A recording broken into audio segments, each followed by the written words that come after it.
आणि त्यात पुणेकर ज्यावेळी ऑडियन्समध्ये बसतात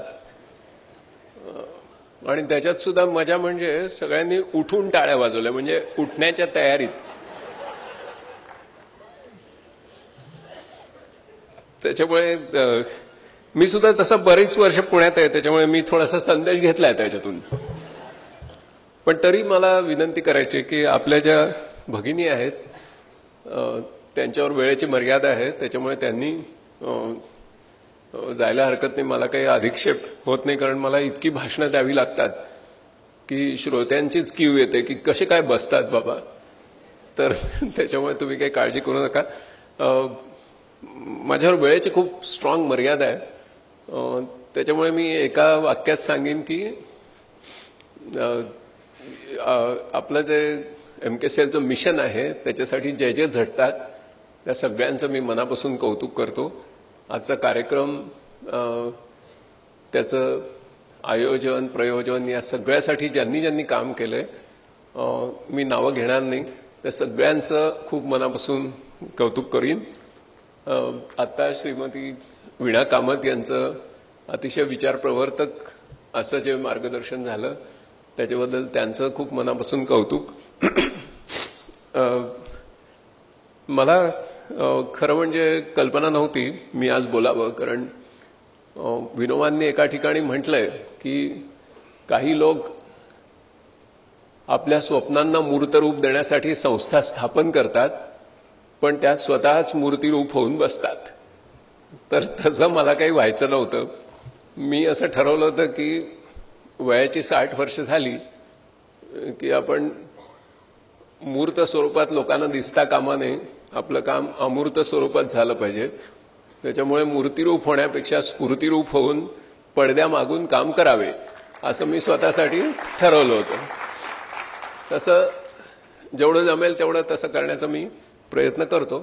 नचीचा आग्रह झाला, नचीचा आग्रह मी मोडू शकत नाही, कारण नची एवढूसा होता ना तेव्हापासून बघतोय.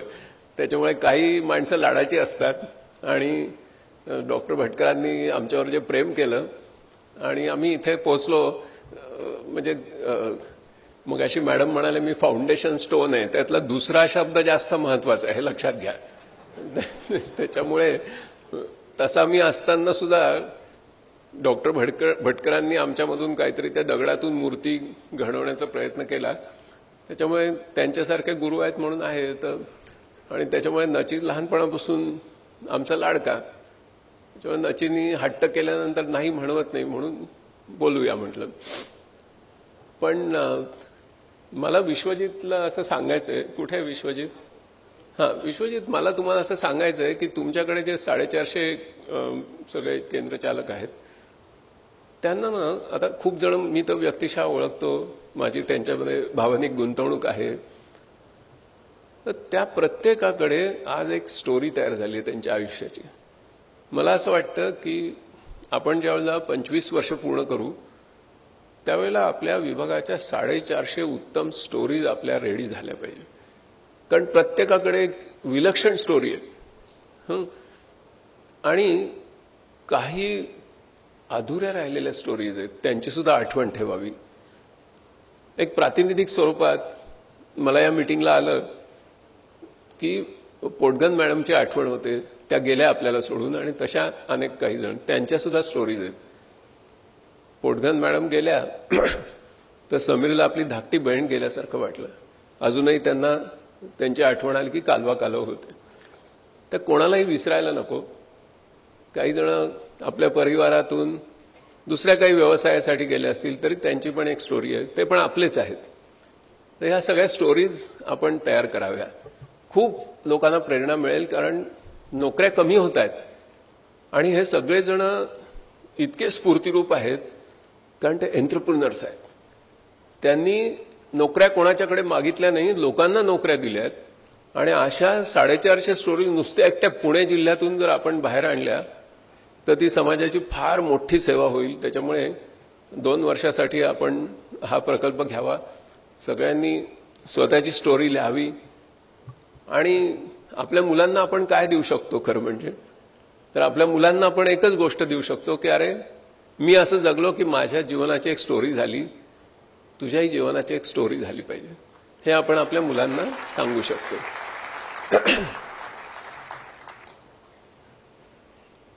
तुमची स्टोरी झाली आणि त्याच्याबद्दल मला अभिमान का वाटतो, तर काही दिवसापूर्वीच, म्हणजे आपल्याला आता MKCL हे युरोपमधल्या देशांमधल्या लोकांना IT आणि इंग्लिश शिकवण्याची मागणी घेऊन लोक आले, युरोपियन लोक. म्हणजे आता तुमचा जो अमितनी नाईट इल्युमिनेशन डेटा दाखवला आणि तुमचं जे केंद्र आहे त्या केंद्राच्या भोवती इल्युमिनेशन इंडेक्स वाढत गेला पाहिजे आणि त्या दिशेने आपण प्रयत्न केले पाहिजेत, अशी स्फूर्ती अमित तुम्हाला देत होते. आता चित्र असं दिसतंय की तुमच्या सगळ्यांच्या सांघिक प्रयत्नामुळे, तुमच्या सगळ्यांच्या एकीमुळे, आणि महाराष्ट्रामध्ये एकी नावाचा शब्द नीट पुन्हा पुन्हा सांगायची वेळ आता आली आहे. कळलं की नाही? म्हणजे मी नेहमी म्हणतो की आमचे सगळे 5,000 बांधव मराठी असूनही 22 वर्ष एकत्र येतो, फार मोठं आश्चर्य आहे जगातलं. तसं एकत्र राहण्याचा काय परिणाम होतो, तर नची तुम्हाला सांगतील. नचीनी युरोपीय लोकांना इथे आणलं आणि ते म्हणाले आमच्याकडच्या, म्हणजे एकाच देशातलं उदाहरण सांगतोय, आमच्या देशात 50 लाख लोक असे आहेत की जे गरीब आहेत, ज्यांची क्रयशक्ती कमी आहे, आणि त्यांना जीवनात जर पुढे जायचं असेल तर आम्ही अमेरिकेत सोल्युशन शोधत होतो, आम्हाला ते भारतात MKCLच्या रूपाने सापडले. त्याच्यामुळे तुमचं जे नाईट इल्युमिनेशन इंडेक्स आहे तो तुमच्यातले जसे काही लोक मी विनंती केली म्हणून बिहारला गेले, काही राजस्थानला गेले, तसे आता काहींनी युरोपमध्ये जाण्याची तयारी करावी. मॅडम म्हणाल्याच आहेत की सेकंड इन कमांड नाही, मग फर्स्ट इन कमांडने करायचं काय? युरोप. नाही, हसायचं नाही, अरे अपना टाइम आ गया है, हे लक्षात ठेवा आता. आणि त्याच्यामुळे युरोपमधल्या देशांमध्ये असं का झालं हे जर नीट समजून घेतलं तर तुम्हाला तुमचं लाईफ मिशनचं पुढचं एक्सटेन्शन सापडेल. आणि न्यूनगंड बाळगू नका. मी सांगतोय तर काय विनोदाची गोष्ट सांगत नाही, सिरियसली सांगतो मी. असं झालं याचं कारण अनेक देशांमध्ये MKCL सारख्या संस्था निर्माण झाल्या नाही, तिथे लोकांना पुढची आशा दिसली नाही आणि म्हणून त्या देशातून लोक निर्वासित झाले आणि ते स्थलांतर करत करत तिकडचे वंशवाद, धार्मिक वाद, द्वेष, त्याचबरोबर दहशतवाद या सगळ्याचे बळी ठरून लोक देशोधडीला लागले, परागंदा झाले आणि जात जात जात ते युरोपमधल्या लोकांनी उदार अंतःकरणाने त्यांना स्वीकारलं म्हणून तिथे स्थायिक झाले. जर्मनीमध्ये तर एक मोठं शहर आहे 10 लाख घरांचं, तिथे सगळे निर्वासित राहतात आणि एंजेला मार्केलना ते आई समजतात. प्रत्येक घरात त्यांचा फोटो आहे आणि ते आपल्या नातेवाईकांना लिहितात की आईने बोलवलं म्हणून मी इथे आलो, आईने माझी सगळी व्यवस्था केली. हा एक युरोप आहे. आणि दुसरा युरोप हा असा आहे की ज्यांनी या वर्षामध्ये $4.5 बिलियन व्हॅक्सिन्स एक्सपायरी डेट झाल्या म्हणून डंप केल्या, गरीब देशांना दिल्या नाही. ही विषमता जगामध्ये निर्माण होती आणि म्हणून एवढ्या मोठ्या प्रमाणात लोक स्थलांतर करतायत. तिकडेही डेमोग्राफिक डिझास्टर आहे, मुलं जनन दर कमी झालाय म्हणून त्यांना मॅनपॉवरची गरज आहे. आता जर्मनीतलं हे शहर जे आहे ते 10 लाख लोक आहेत, तिथे आपल्यासारख्याच फक्त संस्थेची गरज आहे. कारण एवढ्या लार्ज पॉप्युलेशनला इतक्या माफक शुल्कामध्ये इतकं परिणामकारक आणि इतकं पर्सनलाइज्ड अशा प्रकारचं रोजगाराभिमुख असं शिक्षण देण्याची दुसरी व्यवस्था जगामध्ये कोणाला सापडत नाही. त्या लोकांनी मला सांगितलं, मला काही माहिती नव्हतं. नची एक दिवशी घेऊन आले त्यांना आणि ते म्हणाले आम्हाला इथे म्हणजे खाणच सापडली म्हणाले. ते मागे लागलेत. कालच त्यांची ईमेल आली की आता त्यांना लवकर हवंय. त्यांनी त्यांच्या गव्हर्नमेंटकडून त्याचं अप्रुव्हल मिळवलंय. आता तुमच्यापैकी किती लोक जातात आणि सेंटर काढतात ते मला बघायचं. म्हणजे आता इल्युमिनेशन इंडेक्स जो आहे तो तिकडे पण तुम्हाला वाढवायचा आहे, हे लक्षात घ्या. ही फार महत्वाची गोष्ट आपल्यासमोर आहे. आणि त्याच्यामुळे we have to take our business very seriously.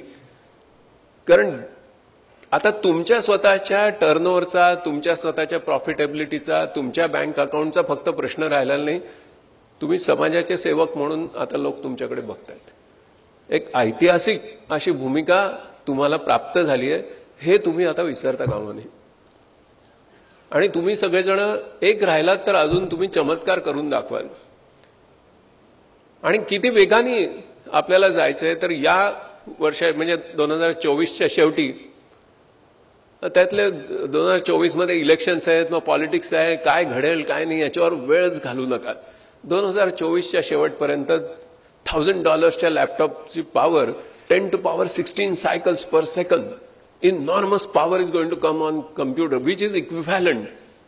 म्हणजे आपल्या ह्युमन ब्रेनची जी कम्प्यूट पॉवर आहे, त्यातलं इमॅजिनेशन वगैरे भाग मी बोलत नाही, त्याच्यातले भावनात्मक जे आविष्कार आहेत त्याचं मी बोलत नाही. त्याची जी कम्प्यूट पॉवर आहे तेवढी पॉवर तुमच्या सेंटरमधल्या प्रत्येक मशीनवर, विच इज $1000 मशीन, ही येत्या वर्षी येणार आहे. आहात कुठे? काय काय नवीन गोष्टी आपल्याला करता येतील. म्हणजे मला तर इतकं आश्चर्य वाटतं आणि मी स्वतःला भाग्यवान समजतो की मी पंच कार्ड पंच करायचो 20 पैशाचं एक, त्या काळात 20 पैसे, आणि ते घेऊन पुणे स्टेशनवर जायचो, त्या डेक्कन क्वीनला डेक द्यायचो, दुसऱ्या दिवशी संध्याकाळी डेक्कन क्वीन डेक परत यायचा. पेज उघडलं की एरर्स, मिसमॅच, पॅरेंथिसिस, कंस पूर्ण करायला विसरलेले असायचे विवेक सावंत, सगळ्या एरर्स यायचे. हा जमाना कुठे? आणि एका ह्युमन ब्रेनची कम्प्यूट पॉवर एका लॅपटॉपवर येणं, काय कमाल आहे. Moore's law is still intact. आणि त्याच्यामुळे आपण अक्षरशः धमाल करणार आहोत आता. आणि तुमच्यातले ज्यांचे निसर्गतः असे काळे केस आहेत तर त्यांच्याबद्दल तर मला खूपच मजा वाटतेय. कारण ते अजून 25 वर्षांनी, भारताला स्वातंत्र्य मिळालं त्याचे 100 वर्ष पूर्ण होत असताना जगात काय असणार आहे, तर प्रत्येक $1000 laptop, that $1000 equivalent at that time, त्यावेळेला पृथ्वी तलावर जेवढी माणसं असणार आहेत त्यांच्या सगळ्यांच्या मेंदूची एकत्रित पॉवर प्रत्येक लॅपटॉपमध्ये असणार. That is the technology. आणि त्याच्यामुळे प्रत्येक कोर्स हा वेगळ्या एका तीव्र अशा मोटिवेशननी आपण मुलांना शिकवलं पाहिजे. कारण आपली मुलं काय चमत्कार करणार आहेत बघा. आत्ता जर त्यांना त्या दिशेने तयार करण्यासाठी आपण मनात विचार घेतला की काय प्रकारचे कम्प्युटेशनल मॉडेल्स येणार आहेत, काय प्रकारचे प्रोग्रामिंग पॅराडाईम्स येणार आहेत, काय प्रकारचा इंटेलिजन्स त्याच्यामध्ये बिल्ड होणार आहे, तर एक अतिशय वेगळं चित्र तुमच्या समोर दिसेल. आणि हा ब्लूप्रिंट हा आपल्या समोर ठेवण्याची वेळ आता आलेली आहे, याच्यानंतर नाही. ओके, कारण लॉट्स ऑफ न्यू टेक्नॉलॉजीज आहेत, कमी वेळेची मर्यादा आहे त्याच्यामुळे मी त्याचा विस्तार करणार नाही. परंतु सर्वात महत्वाची गोष्ट जी आहे ती म्हणजे की आपलं मॉडेल जे आहे ते, हे सगळं मी तुम्हाला सांगितलं 25 वर्षाचं, पण आपली आयडेंटिटी काय आहे, तर आपण एका कम्युनिटीशी बांधील आहोत. त्या कम्युनिटीने आपल्याला मोठं केलं. आपल्या अवतीभोवती जो समाज आहे, ज्याच्या नाईट इल्युमिनेशन विषयी अमित बोलत होते, त्याच्याशी एकनिष्ठ आपण राहिलं पाहिजे. ती आपली तो जो स्वदेश आहे आपला, तो स्वदेश नीट जाणून घेतला पाहिजे. आणि त्याच्यात जन्माला येणाऱ्या प्रत्येक मुलाची काळजी आपण व्हायची आहे हे लक्षात घेतलं पाहिजे. आपल्या कम्युनिटीमध्ये त्याच्यात शाळा आहेत, त्याच्यात कॉलेजेस आहेत, आणि त्याच्यात इतर सगळ्या सुविधा आहेत. त्याचे डेटा पॉइंट सतत आपण अभ्यास करत राहिले पाहिजे. आणि प्रत्येक घरात पालकांना असं वाटलं पाहिजे की माझ्या मुलाला त्या जगात, भारत देश ज्यावेळेला 100 वर्षाचा होणार आहे त्यावेळेच्या जगामध्ये यशस्वी करणारा आणि देशाला अतिशय अभिमानाने उभं करणारा असा हा केंद्रचालक आहे आणि हा माझ्या आशेचं स्थान आहे. कारण त्या कम्युनिटीने तुम्हाला सपोर्ट केलं म्हणून तुम्ही पुढे आलात. शासनाने तुम्हाला ग्रँट दिले नाही, शासनाने तुम्हाला एक प्रमाणपत्राचा आशीर्वाद दिला, एक कागद दिला शासनाने. फार मोठी गोष्ट केली शासनाने आणि शासनाविषयी नेहमी कृतज्ञ राहिलं पाहिजे, नेहमी कृतज्ञ राहिलं पाहिजे. शासनावर टीका करणं सोपं आहे, पण त्यांनी तुम्हाला एक प्रमाणपत्र दिलं, तुम्हाला एक रिलायबिलिटी दिली, एक ऑथेंटिसिटी दिली, एक विश्वसनीयता दिली आणि तुम्हाला समाजामध्ये एक प्रतिष्ठा दिली. पण त्या समाजाने तुमच्याकडे त्यांची मुलं पाठवली म्हणून तुमचा बिझनेस झाला.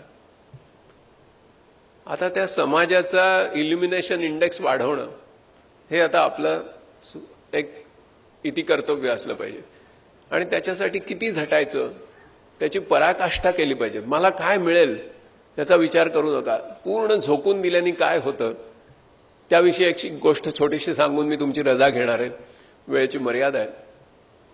एक राजपुत्र होता आणि त्याला संगीत, नाट्य, नृत्य याची खूप आवड होती. त्याने एका अतिशय पारंगत अशा नृत्यांगनेला आपल्या दरबारामध्ये सन्मानाने नृत्य सादर करण्यासाठी पाचारण केलं. ती तिच्या वाद्यवृंदासह आली, तिचा आदर सत्कार झाला आणि त्यांनी नम्रपणे तिला आपली कला सादर करण्याची विनंती केली. रंगमंचावर तिने तिचा आविष्कार सुरू केला आणि धगधगत्या अग्नीच्या उसळत्या ज्वाळा काय किंवा वादळी समुद्राच्या त्या लाटांचं तांडव काय किंवा तलवारीचे सपासप होणारे वार काय किंवा खंजीर खुपसल्याने होणाऱ्या परिस्थितीची भासमान दृश्य काय किंवा एका शीतल मधुर अशा चांदण्या रात्रीची ती सौंदर्य छटा काय किंवा एका नीरव आणि विस्तीर्ण अशा आकाशाची नवलाई काय. आणि इतकंच नव्हे तर एका सूर्यप्रकाशाची अशी कोवळी उन्ह घेऊन त्या ढगांची दुलई बाजूला सारून त्याच्यातून ती फुलांवर पडून मंद अशा वाऱ्याने त्या फुलांच्या त्या कळ्यांची अलगद होणारी फुलं काय, असे इतके आविष्कार तिने समोर सादर केले. सगळे थक्क झाले. तिचं नृत्य संपल्यानंतर तिने मुजरा करून ती थांबली. त्यावेळी तो राजपुत्र तिला म्हणाला की तुझे हे पदन्यास आणि शरीर सौष्ठव पूर्ण असे तुझे नृत्याविष्कार याची गहन अशी जी कला आहे, त्याच्या मागचं जे ज्ञान आहे ते तू कसं मिळवलंस, हे काय आहे ते मला सांग. त्यावर ती म्हणाली की हे ऐश्वर्यमान राजपुत्रा, तू खूप उदार आहेस. तुझ्याकडे केवळ धनसंपत्ती नाही, त्याची श्रीमंती नाही, तर तुझ्याकडे शब्दसंपत्ती आणि औदार्याची श्रीमंती आहे. इतकी तू स्तुती केलीस, पण तुझ्या प्रश्नाचं उत्तर मला ज्ञात नाही. मी फक्त एवढंच सांगीन की मला इतकंच कळतं की जे तत्ववेत्ते आहेत त्यांचा आत्मा त्यांच्या मेंदूमध्ये असतो. जे गायक आहेत त्यांचा आत्मा त्यांच्या कंठात असतो. जे कवी आहेत त्यांचा आत्मा त्यांच्या हृदयात असतो. आणि माझ्यासारखी जी नर्तिका आहे तिचा आत्मा तिच्या शरीराच्या रोमरोमात सामावलेला असतो. मित्रहो, आपलं जे मिशन आहे ते तुमच्या रोमरोमात सामावून घ्या आणि खूप यशस्वी व्हा. धन्यवाद.